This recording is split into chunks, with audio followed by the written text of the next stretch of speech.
आपके टाइम से मैं बताता हूँ, 2019 की टीचर की बहाली आई थी STET वाली, STET वाले 2023 तक भटक रहे हैं। आपकी सरकार में भी भटके, लाठियां खाए, उस वक्त आपने क्या किया?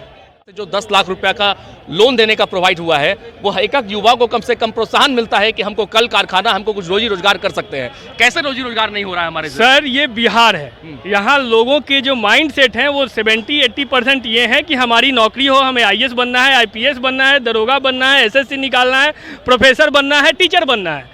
आप उनको समझा रहे हैं कि जो गुजरात के माइंड सेट है तुम बिजनेस करो, वो जबरदस्ती क्यों करें? आपके कहने पे जवाबदेही जो सरकार के अंदर बैठे, मैं आपसे नहीं, उनकी होनी चाहिए।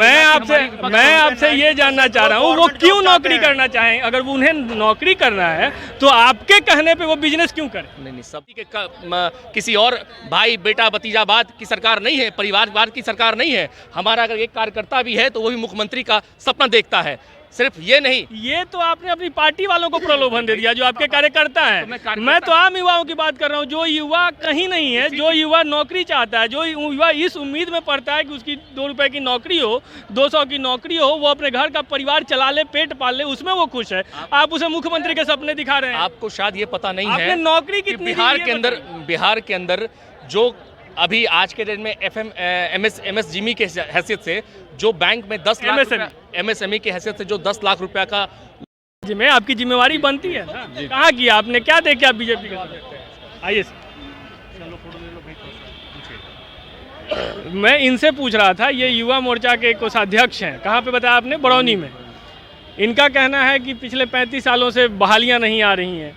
अगर नहीं आ रही हैं तो जो 17-18 साल नीतीश जी का शासन है उसमें लगभग 15 साल बीजेपी साथ में रही है। तो शिकायत पहले अपनी सरकार से होनी चाहिए आपको, ना कि जो नई सरकार बनी है उससे। सबसे पहले तो मैं आपको बता देता हूँ, न्यूज़ के माध्यम से 15 साल हम लोग सरकार में रहे और जब पहले मैं आपका नाम जानना चाहूँगा और आपकी जिम्मेवारी क्या है बीजेपी में, वो जानना। रवि गुप्ता नाम हुआ, प्रदेश कार्य समिति सदस्य हैं वाणिज्य मंच से। और मैं बता दूँ, कहाँ के रहने वाले? पटना के ही रहने वाले हैं। सबसे पहले तो आप जो सूबे के हम लोग की सरकार है नहीं, और जिसकी सरकार है उनकी जवाबदेही सबसे ज़्यादा बनती है नौकरी कल कारखाने को लेकर। आपको पता है ज़िले के अंदर, पूरे बिहार के अंदर इतना क्राइम ग्राफ इतना स्पीड लेवल पर बढ़ा है कि एक एक व्यापारी को टारगेट करके मारा जा रहा है। आप बताइए, युवा इतने बेरोजगार हो गए। 10 लाख की नौकरियां की बात करते थे, कहाँ है 10 लाख नौकरियां? वो पूछ रहे हैं 2 करोड़ का। मैं आपसे पूछ रहा हूँ ना। मैं तो कहीं भी नहीं हूँ, मैं तो कहीं भी नहीं हूँ। वो जब आप उनसे 10 लाख पूछते हैं, वो आपसे 2 करोड़ पूछते हैं, बीच में झूलते। ये बेचारे युवा हैं जो नौकरी की मांग कर रहे हैं। सबसे पहले तो मैं आपके अखबार के माध्यम से जो भी प्रिंट मीडिया, इलेक्ट्रॉनिक मीडिया के माध्यम से मैं आपको ये कहना चाहता हूँ कि आप उनसे पूछिए जिन्होंने सरकार में उनसे, जब वो हमारे सामने होंगे मैं उनसे पूछूंगा, लेकिन अभी आप हमारे सामने, मैं आपसे कह रहा हूँ ना, आप बताइए 2 करोड़ का। इस बार जब हमारी सरकार बनेगी बिहार के अंदर, तो मैं बता देता हूं कि 15 साल में क्या किया आप? 15 साल में तो कल कारखाने लगे हैं, तो कल लगे हैं। एक अच्छे व्यापारी जो पलायन जिसका था, पलायन रुक गया है। एक युवा कम से कम आज देख रहा था कि माननीय नरेंद्र मोदी जी की सरकार में जब सरकार बनेगी बिहार के अंदर तो हम लोग को कहीं रोजी रोजगार मिलेगा। ये 15 साल में हम लोग को विश्वास दिलाने का काम किया, और हमारा सरकार ही कहता है कि सबका साथ, सबका विकास, सबका विश्वास। इस नारे के साथ एक एक बच्चा, एक एक कार्यकर्ता हमारा जीने को तैयार है।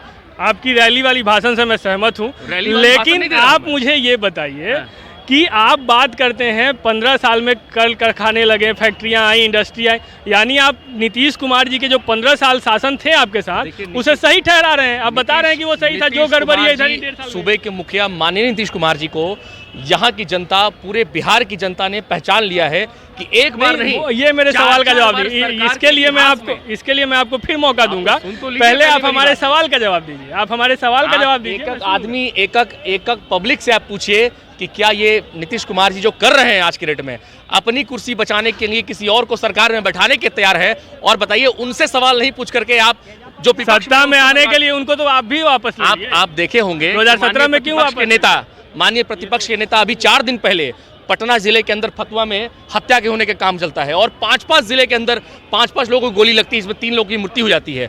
उस पर कोई पत्रकार और मीडिया पूछ नहीं जाता है। और बताइए, मीडिया वाले गए हैं सर, आपको तब पता चला जब मीडिया गया। तो मैं तो मीडिया पे सवाल नहीं कीजिए सर, आप अपनी गलती, अपनी पार्टी की गलती, अपनी राजनीति में मीडिया को नहीं। प्रतिपक्ष के नेता होने के हैसियत से पार्टी का एक कार्यकर्ता उस गरीब आदमी के साथ है जिन्होंने अपने पति और अपने भाई को खोने का काम किया है। हमारा सरकार एक गरीब गुरबे की सरकार है, ना कि किसी और भाई बेटा भतीजावाद की सरकार नहीं है, परिवारवाद की सरकार नहीं है। हमारा अगर एक कार्यकर्ता भी है तो वो भी मुख्यमंत्री का सपना देखता है।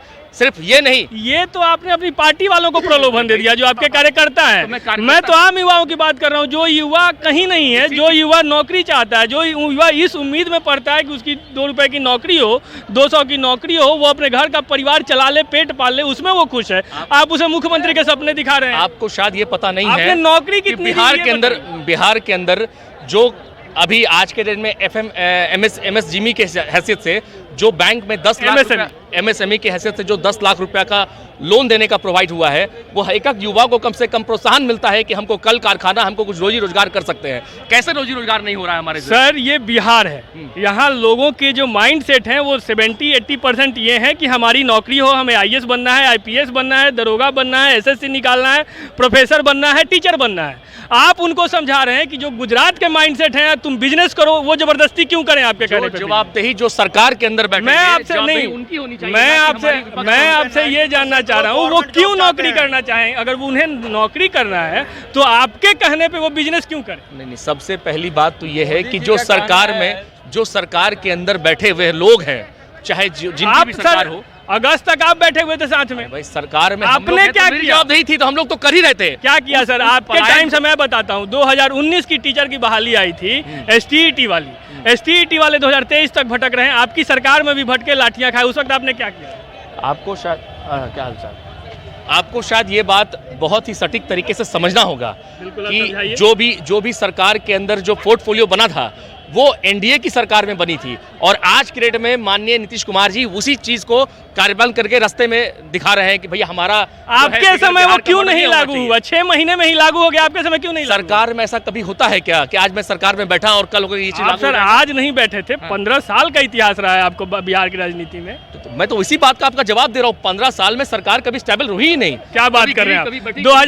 2005 से 2009 आप पूर्ण काल में थे, 2009 से 2014 पूर्ण काल तक थे, 2014 के पहले ऐसा नहीं है माननीय, हो सकता है कि आपको हमारे भारतीय जनता पार्टी के लोगों से कुछ ठेस पहुंचा हो, उसके लिए मैं माफी मांगता हूं, लेकिन मैं आपको आप ये विक्टिम कार्ड प्ले मत कीजिए। नहीं, विक्टिम कार्ड प्ले मत कीजिए। मैं का जवाब दे रहा हूं, मुझे कोई ठेस नहीं पहुंचा है। मुझे शिकायत हर उस पार्टी से है जो नौकरी नहीं दे रही युवाओं को, उसमें आप भी हैं। आप जाइए ना सर, कहाँ किसने रोका है? माननीय मुख्यमंत्री से पूछिए ना, पकड़ के। मैं आपको बता दूं, जहाँ वो मुझे मिलेंगे मैं उनसे पूछूंगा। आप वीडियो देखिए मेरे चैनल पे, मैंने उनसे भी पूछा है। सामने आप हैं तो आपसे पूछूंगा। मैं आपके टीवी चैनल के माध्यम से ये बता देना चाहता हूं कि जिस दिन भारतीय जनता पार्टी की सरकार बनने जा रही है, और जब सरकार बनेगी तो एक युवा जो है, जो पलायन करते हैं, जो यहाँ से युवा जाकर के किसी और बॉम्बे दिल्ली जाकर के काम करते हैं, यही कल कारखाने लगेंगे और यही प्राइवेटाइजेशन नौकरियों मिलेगी, और सरकारी बहाली में बम्पर बहाली होगा, जो कि सारे लोग यहाँ से पलायन नहीं कर पाएंगे।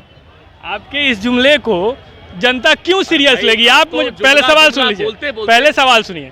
2005 से आप आ गए थे सरकार में नीतीश जी के साथ, 2013 तक सब कुछ ठीक ठाक चल रहा था। जब मोदी जी के अनाउंसमेंट होने लगे तब आप लोगों का गठबंधन टूटा था पहली बार। उतने दिनों में आपने कितने प्रतिशत पलायन रोक दिए? सबसे पहले तो सर ये मैं बता देता हूँ, जुमला बोल करके सिर्फ आप ही नहीं, जो अभी वर्तमान में सरकार में बैठे हुए हैं वो हम लोग को कहते हैं कि जुमलों की सरकार है। अरे भाई, जुमलों की सरकार है। कोविड-19 के से टाइम से देख लीजिए। मैं नौकरी पूछ रहा हूँ, आप कोविड-19 पूछेंगे? मैं कोविड-19 के जो लोग मरे हैं उनके बारे में पूछूंगा, आप रोजगार बात करने लगेंगे, आप तेजस्वी यादव बात करने लगेंगे। हमारे सीनियर नेता है, उनसे पूछिए, बाकी हम कुछ काम भी है, जवाब देंगे ये। चलिए, थैंक यू। आप तो पहले ही आप जवाब नहीं देने में सक्षम थे, आपकी जगह पे रवि गुप्ता जी आए थे। ठीक है, बहुत बहुत धन्यवाद। तो आपने देखा, जब बात रोजगार की हो, जब बात युवाओं की हो, तो कहीं ना कहीं जो पार्टी हैं वो कन्या काट लेती हैं, दूसरे पे तोहमत लगा लेती हैं। इनसे पूछो, उनसे पूछो। हालांकि हम पूछेंगे सवाल सबसे। अगर आपने अब तक हमारे चैनल को सब्सक्राइब नहीं किया है तो कृपया सब्सक्राइब कर दें। अगर आप हमें फेसबुक पे देख रहे हैं तो हमारे पेज को लाइक और फॉलो कर दें। बहुत बहुत धन्यवाद।